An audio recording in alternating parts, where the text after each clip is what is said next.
paix et de la sécurité, ça veut dire très bien que c'est l'Élysée qui provoque le désordre en Afrique. François Hollande nous a informé aujourd'hui que c'est l'Élysée qui provoque le désordre en Afrique.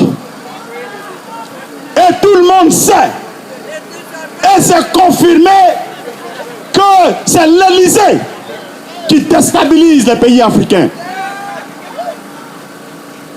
Nous sommes là pour dénoncer cela. Chers amis, tout à l'heure, mes confrères, mes amis des organisations africaines vont passer tour à tour pour dire leur indignation face à ce sommet de la honte. Leur indignation face à la mascarade de François Hollande. Il a oublié ce monsieur que la France ne connaissait pas. Ce monsieur que les Français ont mis dans le placard. Il a oublié que ce sont les Africains qui ont permis qu'il soit président de la République française. Je me souviens, lors de son premier discours à la place de la Bastille le 6 mai 2012, lorsqu'il parlait et que dans la foule, on ne voyait que des drapeaux africains. Les drapeaux africains étaient plus nombreux que les drapeaux français. Pourtant, c'était un président français qui a été élu. Mais le fond de cette affaire, c'est que ce sont les Africains, mes citoyens français, avec la nationalité française, qui ont procédé à l'élection de François Hollande.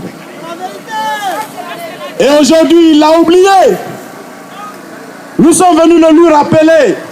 S'il veut faire un deuxième mandat, parce que je suis ivoirien, il faut qu'il libère le président Laurent Gbagbo pour qu'en 2017, il puisse prétendre accéder encore au pouvoir, sinon garder son fauteuil présidentiel. Je me réjouis du départ de Mandela. C'est vrai, quand on perd quelqu'un, ça fait mal. Mais il a 95 ans. Il est fatigué.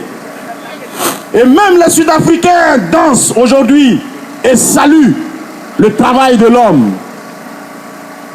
La nature nous enseigne qu'il ne peut pas avoir deux leaders, deux responsables, deux maris, deux chefs. Il y a toujours un chef dans un territoire bien donné. Alors il fallait que Mandela parte pour que Laurent Gbagbo soit l'icône de l'Afrique.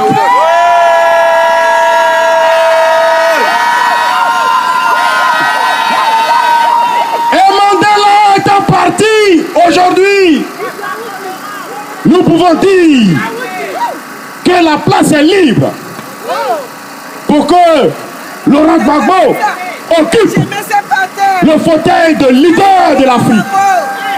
Parce que le combat de Laurent Gbagbo a réuni aujourd'hui plusieurs Africains. Le combat est devenu panafricain.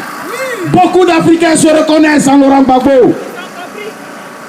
Parce que justement les Africains n'ont pas accepté et n'accepteront jamais qu'une armée d'un autre pays puisse venir dans un autre pays et procéder au bombardement du palais présidentiel de ce pays qui, semble-t-il, est le symbole de ce pays. Aucun Africain digne de ce nom ne l'a accepté. C'est pour cela que nous pouvons dire que oui, Mandela est parti, vive Laurent Gbagbo et qu'il soit libéré.